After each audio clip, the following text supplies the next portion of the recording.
Greetings. I am Hassan Mayali Kambui. I am an associate professor at the Florida Agricultural and Mechanical University in the College of Education within the Department of Educational Leadership and Counseling.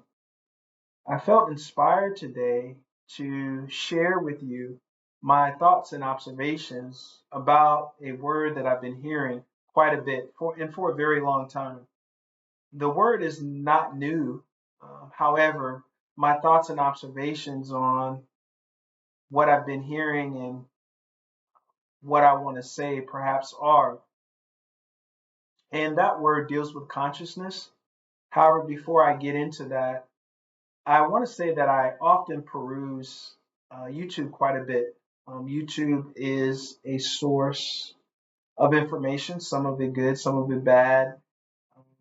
However, through the information it allows us to use what the creator or God has given us, which is our ability to reason, to raise questions when we get information and see how that information works for us, and how we respond to our environment. And so I recently came across a YouTuber, and I call him a YouTuber because he's a person who creates content on YouTube. However, this person may not call himself that. However, just for sake of clarity, I'll say YouTuber. The YouTuber's name is Kenny Parker. I know some of you may know a Kenny Parker or Kenny Parkers, but however, this particular Kenny Parker, this YouTube content creator, is the brother of a hip hop musician, famous hip hop musician called KRS-One. And so his content that he creates shares his firsthand knowledge of hip hop history and him being involved with in the music industry and with different people in the industry and just some experiences that most of the common people who are on the outside do not know, and perhaps even too some of his stories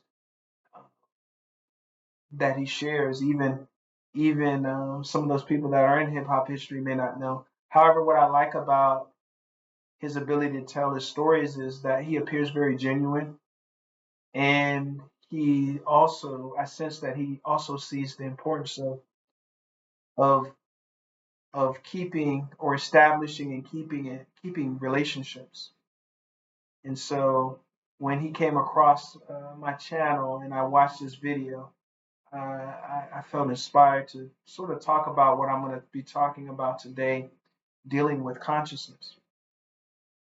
And again, I often hear this word and associate it with many different scholars and teachers and instructors. Particularly, I often hear Black consciousness, uh, African consciousness, Africentric consciousness. Those words uh, bring an importance to you, and I'll get into that too as well.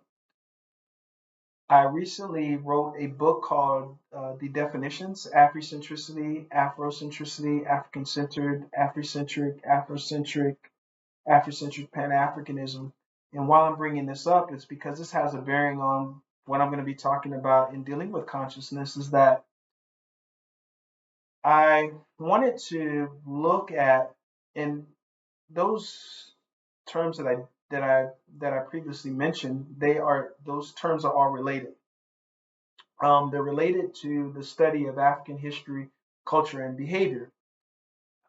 However, the different terms relate to different approaches that many different scholars have used throughout time to talk about, again, their particular approach to the study of African history, culture, and behavior, religion, many different areas.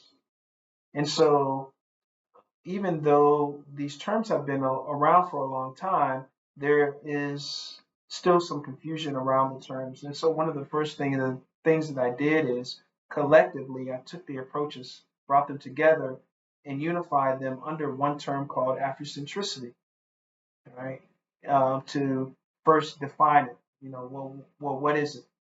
And in essence, again, all those different approaches, look at the study of African culture, behavior, history, from the study of Africa and Center. All right. And then I took a deeper dive into that. And what I mean by a deeper dive is not that we all can't think. The Creator or God has given us in Yame or I can't say in Yame, I should say Oyankopon has given us the ability to be able uh, uh, to reason, to ask questions. And so, uh, what I mean by deeper dive is opening up, the different approaches and the different thoughts and ideas to be able to ask questions and to be able to progress these different approaches to make it meaningful in our lives, or for those scholars and researchers and teachers across different disciplines to grow in their ideas. And so the reason why I preface that is because I wanted to do the same today with the idea of consciousness. And let me start off by saying, so in a similar way, I'll say, well, what is consciousness? And according to Merriam-Webster, consciousness is a state of being aware, right? It seems simple enough. However, in addition to that, especially of something within oneself.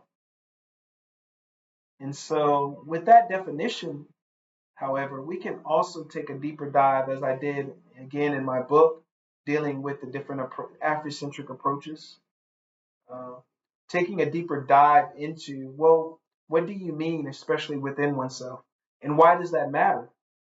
And I will say this, in the terms that I've been hearing, or in the times that I've been hearing this idea, for example, of Black consciousness, and the different persons that have been speaking on that term, Black consciousness, so-called African consciousness, Africentric consciousness, in their talking points and using that word, there can be what we call in um, counseling and psychology, particularly, contradictions, right? So I'm not calling out anyone. I'm just saying that the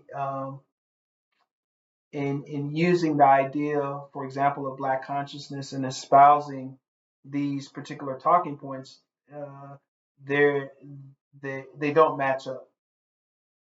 And so, as a result of hearing that and seeing that over time, I said, I need to really talk about this, or um, come up here and just say something about it, because it's important.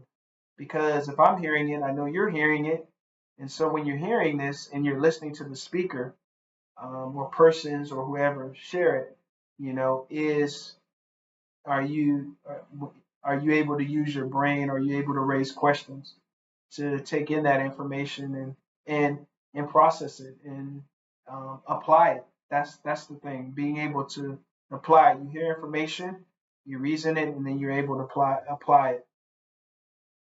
And so, in thinking about that, my area of expertise is counseling and African psychology. And so, when we look at consciousness, a state of being aware, especially within oneself, within you is your brain, your mind, or some say, um, not that the brain and the mind are related, meaning that you have your brain is the physical organ that allows you to be able to process in part information, because again you can also, which is another topic, you can also gather information not just from your brain but in other ways. However, for the purposes of here and making clear what is consciousness, so that when you hear that word and then you're listening to whoever's sharing that term with other talking points, you're you're evaluating the information within the information, to be able to make a decision. And so, as a counselor, when we think about ourselves, we think about our thoughts, our perceptions, our knowledge that we may have, and those mental processes that lead to behaviors ultimately. And so when we think about, for example, if we attach the word Black consciousness to that, you're thinking about, in psychological or counseling terms, you're thinking about an emotional effect, so to speak, that allows you to have a greater appreciation for being, for the Black experience, so to speak, or the African experience, or the Afrocentric experience. And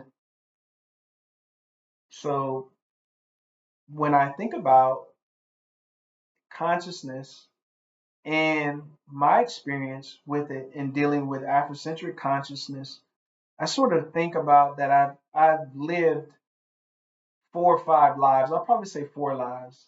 And I'm just now saying that because I recently met a older gentleman and his wife at an event here in at FAMU. And he told me that thing, and he told me, he said, and he's an older gentleman, looks very young. He said, I see him, I've lived, 6 lives. And I'm thinking, man, how you live 6 lives, But again, in thinking about this idea of consciousness and relating my experience, particularly dealing with Afrocentric consciousness, which is something inside me that led me to study African culture and behavior, and then respond to my situations in that way, makes me think back to um, my earlier life up to this point. And so that's why I say that. I say I probably lived one life between 0 and 7 that I can recall, and then, or from 0 to age 7, and then from age 7 to about 18 and 19ish is probably another part of my life. And then again next from 19ish to about 35, that was another part. That was a third life. And then from 35 to now, it's this is another. I'm living my fourth life. And the reason why I'm bringing that up is because um, between 19 and 35 is really when I really became aware of myself, not just um, nationally or within my community or where I was at, but more specifically um, and more broadly. I know you're probably saying, what do you mean? More specifically, meaning who I am as an African person, but more broadly of also me within the greater context of the world, and that's what I mean. And so I um, have been fortunate. I have to say this throughout my lifetimes. I would say I've been fortunate to come across and meet many different people, and all of these people throughout my life, even though at times I may not have been cognizant of it or appreciate it, they saw something in me that um, that they wanted to help me out and allow me to get through different places. Um, and I remember those different points, and I'm very thankful for those opportunities. I have to say that because you, those opportunities make you who you are today. However, that's for another talking point. However, but I wanted to specifically talk about my greater appreciation or the effect that I had to uh, gain a greater appreciation for myself as an African and African people throughout the world, throughout the Yepete, we call it the dispersion, or I call it the dispersion.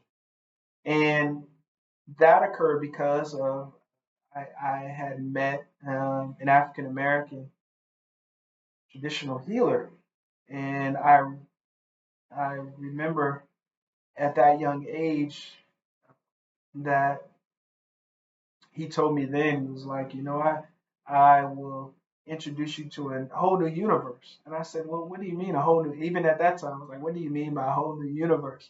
And now I understand what he meant at that time. Now in the older age, because at that time I'm thinking, still then, I was thinking aliens and those types of things because I always had a fascination for life, the stars and things. As a matter of fact, again, my undergraduate, for those that don't know, my undergraduate degree is in physics. And I wanted to actually study astronomy. That was one of the things I wanted to do. However, later on when I was in college and I was studying, they didn't have an astronomy program, so I just studied straight physics in that way. Uh, However, in in that experience led me down the road, and this ties into this idea again about consciousness, about something inside and something within oneself that is a process by which you change your behavior. And so, in looking at myself and my experiences, I say I lived all these lives, and particularly at that point between 19 and 35 is when I went through that process. And that process began by meeting the African American traditional healer, Dr. Kwabena Fahim Ashanti. And he was very, very key at that point. And that is when I learned of Africentric Pan Africanism. And again, Afrocentric Pan Africanism is simply, again, um, the study of Africa and its cultural environments and looking at, again, those strengths and weaknesses and, um, keeping the strengths and get rid of the weaknesses to, again, sort of respond to my environment. And I want to say, too, before I continue on that, I have let me say this. I was recently, I say recently, I was interviewed a while back from a brother out of Canada, and he asked me if I've heard of a couple of other YouTube creators on content, or excuse me, other YouTube creators, and one of those was Hoppy Films. I didn't know about Hoppy Films at that time. However, because I didn't know something, I wanted to actually, if I don't know something, I go look it up. And I went to go look it up. And recently I came across, uh, uh, there's a brother that is on Hobby Films and a sister. Mostly I've seen the Sister Felicia on there. And she had interviewed two professors from, I'm not sure quite whether, I think one was from Michigan, but there were two researchers that worked on Booker T. Washington.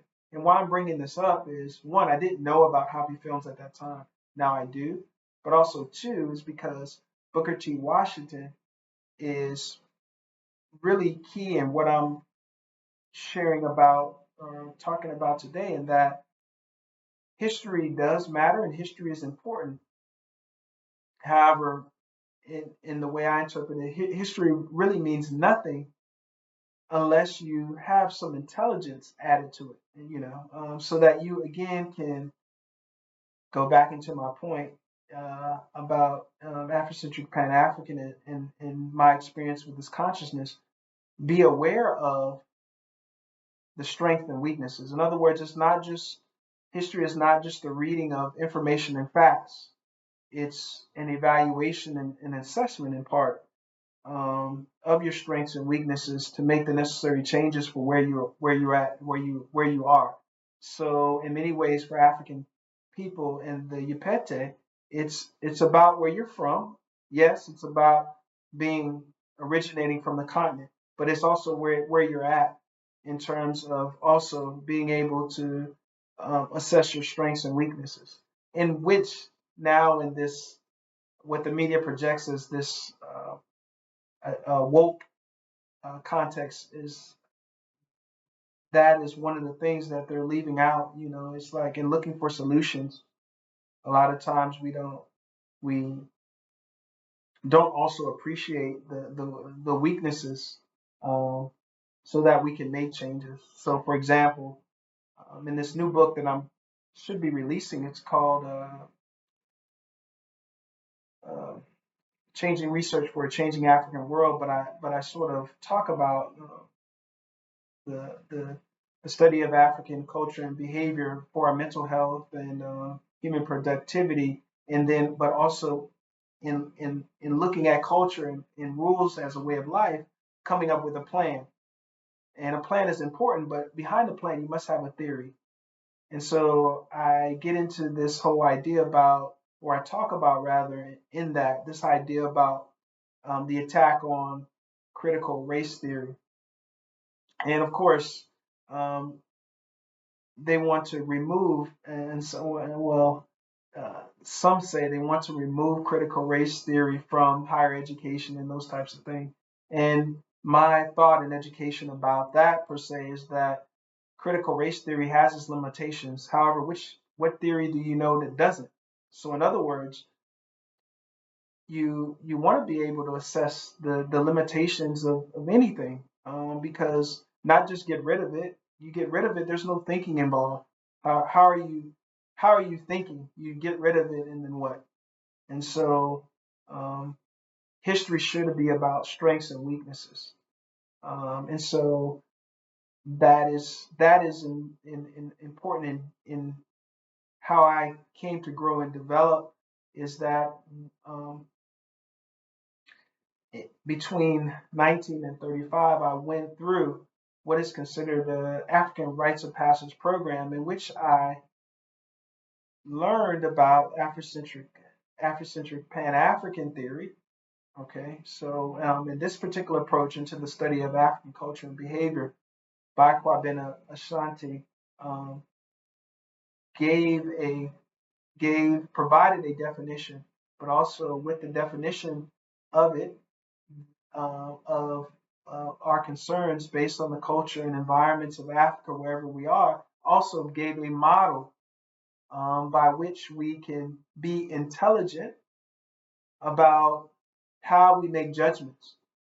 But it's important that there's a connection here. Going back to consciousness, is it's again something within you that correlates or is consistent, that's not contradictory to also your behavior. So in knowing what Afrocentric Pan-African is by the definition, it's also gives you the model by which you can connect the definition to practice. And so it was from that model that I developed my Afrocentric consciousness, and I evolved, and through that I've been very fortunate to have traveled and stayed some time in various African countries and various cities and things of that nature, and um, in that journey, and I sort of went over it. I'm going to also go back. Is that there is and again taking this deeper dive into Afrocentric Pan Africanism, there are similar to an atom. You know, in the atom you have, let's say, you have this idea of the strong force that keeps the protons and neutrons and electrons and them bound. Very similar if we were to sort of look at the study of African culture and behavior, and at the center of it, if I was to use a circle to be a pictorial representation of the study of Africa and the cultural environments, and I looked at the different cultural elements inside of it, there are um, there are particular elements that are consistent across, as I mentioned earlier when I wrote the book about the Afrocentric approaches. There are different elements that are consistent in all their in all these approaches. In other words, there's a common belief system, and so in this common belief system, for example, um, one of those elements and things would be race. Another one would be philosophy. Another one would be ideology. Another one would be theology. Another one would be culture, ethnic groups, um, rituals, communication systems, and weapons of war. And then also, again, how we respond to our environment. And so these different building blocks, for example, of uh, the cultural environments of Africa, I use to be able to um, gain a better understanding of myself, and I, in those different blocks led my behavior. So, for example, uh, when I think about the process of something within inside me or myself, I think about one, who am I? What is, for example, what is my race? And I know even now, right, as I'm speaking to you and you're listening to it, some of you have your own thoughts about race. I'm not confused about race. Race is what it is. Now, not to say that there's different ideas about race, again, that people don't like, but to dismiss race because of one group that has defined it in a way perhaps that is not beneficial to you doesn't mean you just throw it away. And so, as a race, as a person that originates from a geographical location known as the African continent, or what we call as the African continent today, I am African. And so that was really the first step in progressing in my Afrocentric consciousness. I know I'm African. I don't need to uh, debate other people about that. Now they have to come into that within themselves to then, you know, decide on what they want to do and what type of changes they want to do in their life. Also, too, again, philosophy. How do I think as what do I do as an African? That was one of the things that too. How do I how do I for example, how do I go about my education?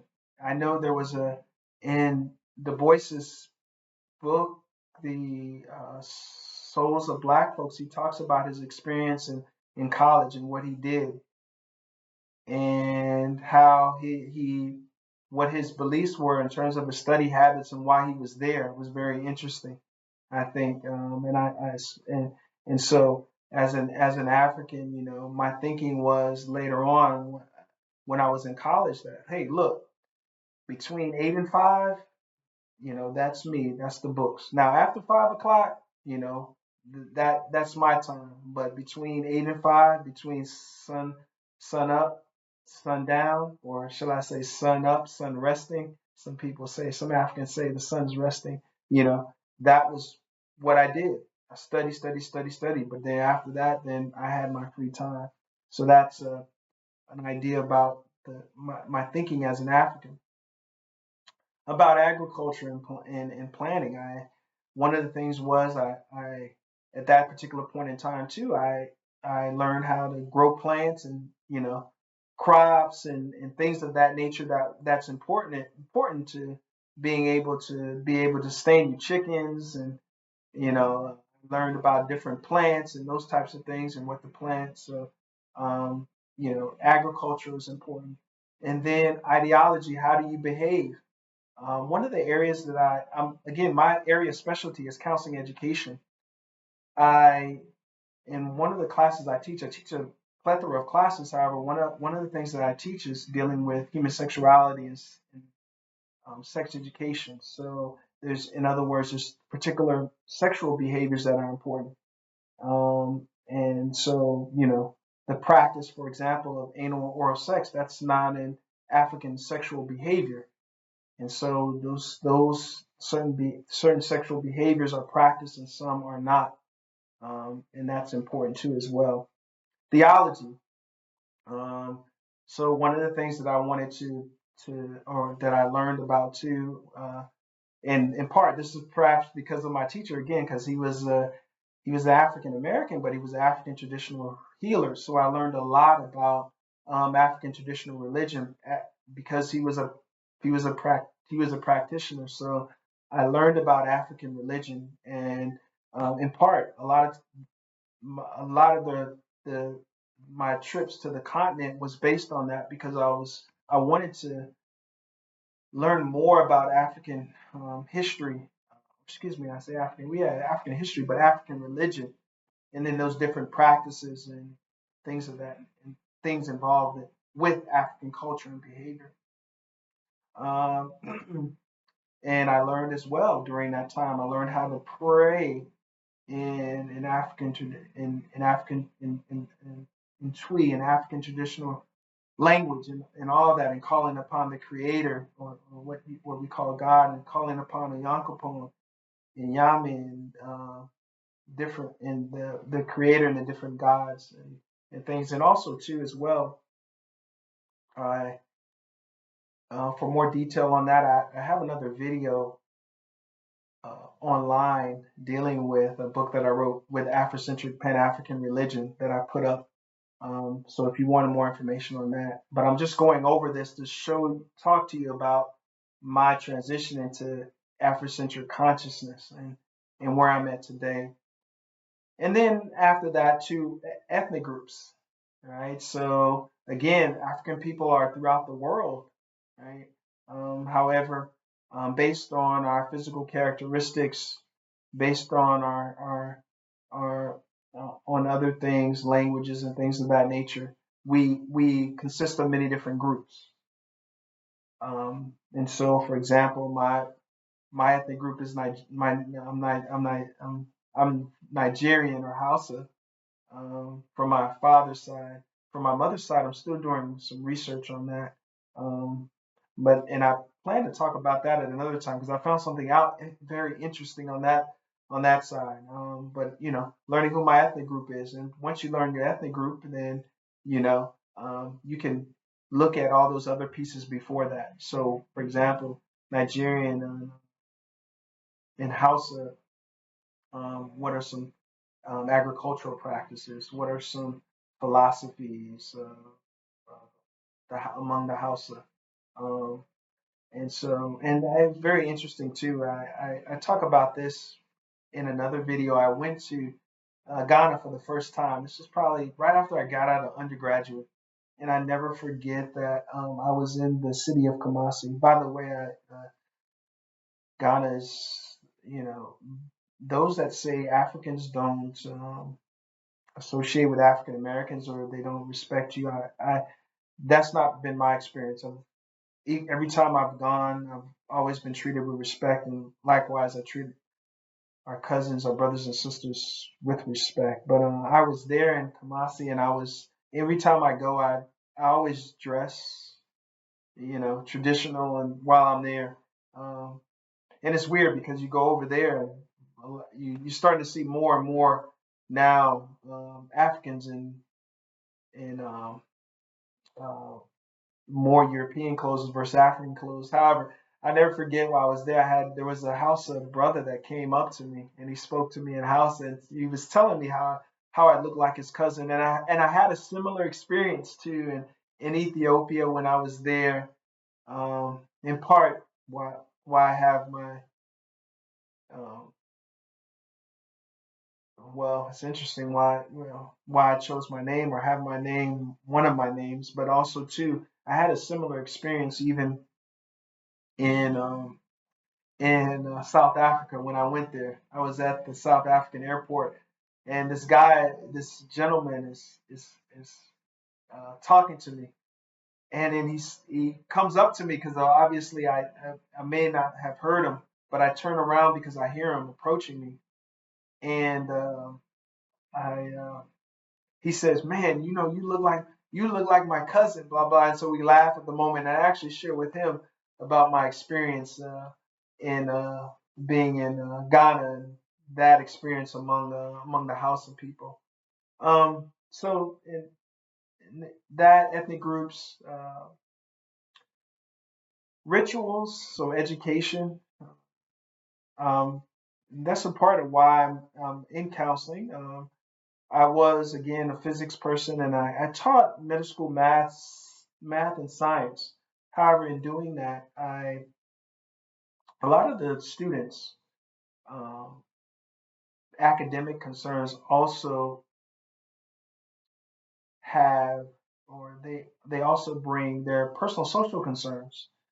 And so, one of the things that I wanted to do or gain an understanding I wanted to have more of a background of that, understanding human development and learning, along with being able to teach.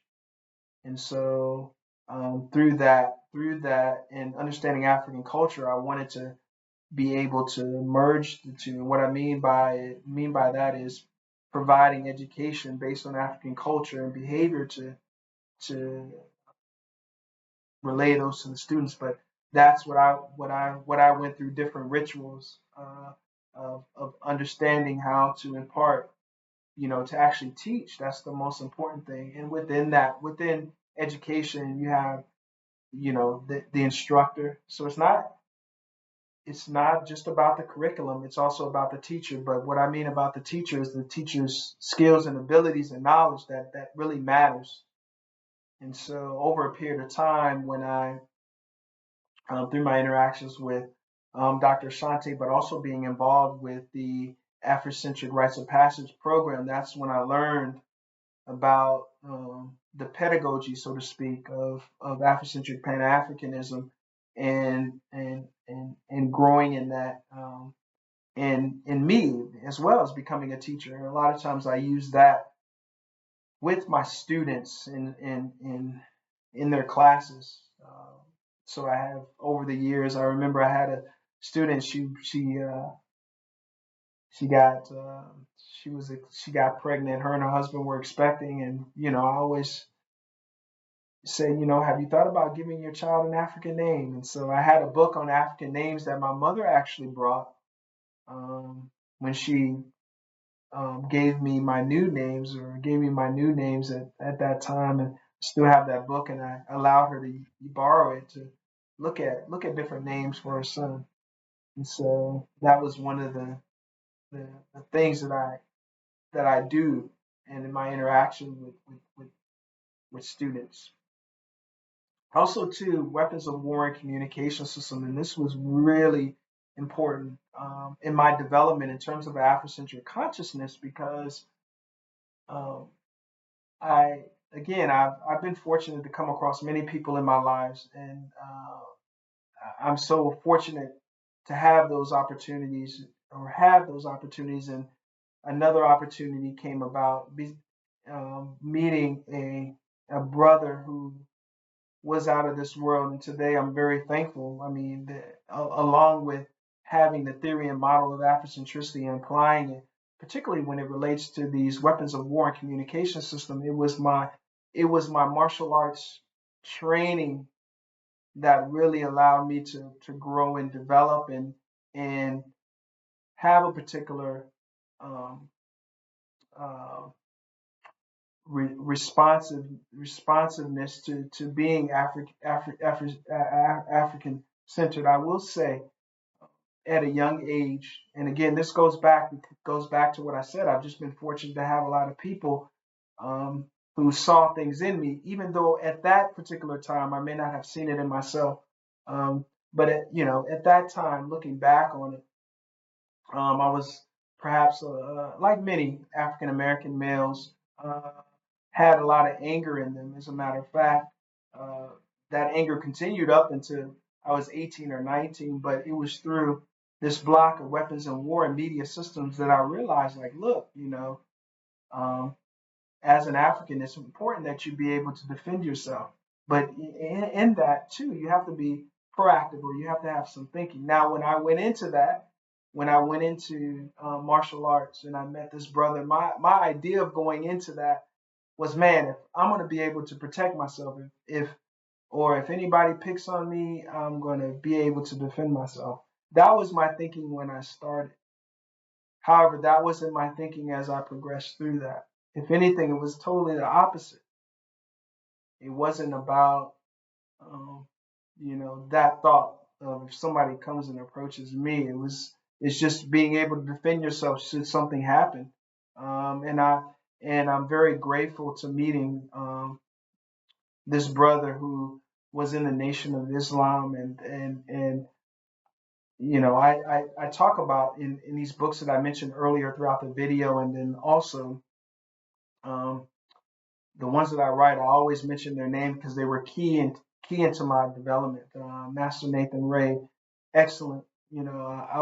I'm fortunate to calling him my brother. I mean, he was my teacher, but we became brothers, and I'm very grateful of what I've been able to learn, and it allowed me to be able to grow into this, because it is a process of being able to know oneself. And anytime I get a chance to speak to young brothers, and the parents, even in schools, I always share with them, like, look, you really need to have your child into martial arts training. Now, you got to understand too, of course, from an African perspective, right? In our environments, we may not have the the African martial arts within here.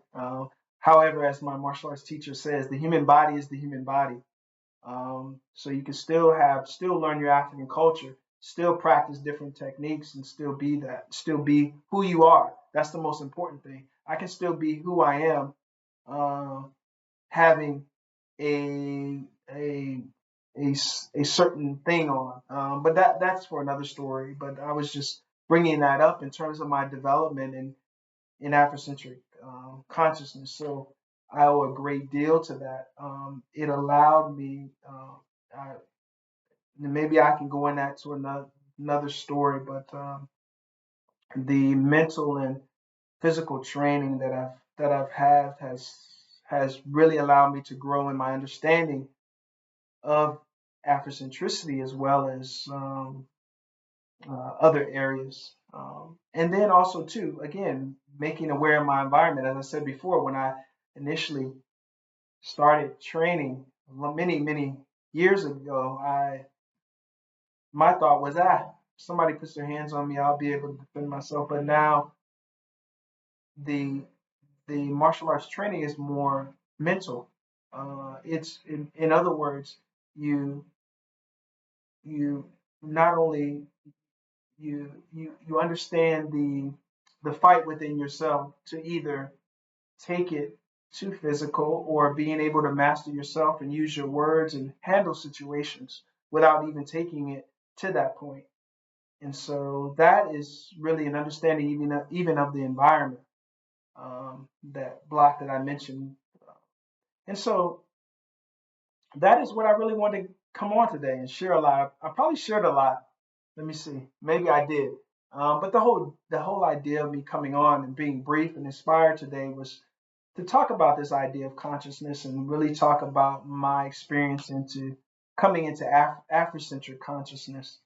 And so I hope this video, you found some benefit from it, because again, my thing is, I've been hearing this idea about consciousness over and over again, and particularly black consciousness. And then what I understand is consciousness, according to Merriam-Webster, and particularly black so-called consciousness, or African consciousness, or Afrocentric consciousness, um, to gain a greater appreciation for consciousness. I didn't see that. I didn't see the what different people were talking about in terms of that and the definition. And so that is why I wanted to come on today and just talk real briefly about it, and just provide a definition, and then, take a deeper dive again into the definition, and just my personal experience, and what I have experienced in uh, my lifetimes, regarding my greater appreciation for Afrocentric consciousness. So thank you, and like I said, my goal is to perhaps put up more videos and talk about different ideas and topics. I know one of the another one that I want to talk about a little bit later is again my upcoming book that was supposed to have been released, but it's a little delayed. It's okay. It's about again changing, researching a changing African world, and that's important. And I want to get into that, and so look out for that as well. And so thank you again for your time, and I look forward to putting up more content here in the near future.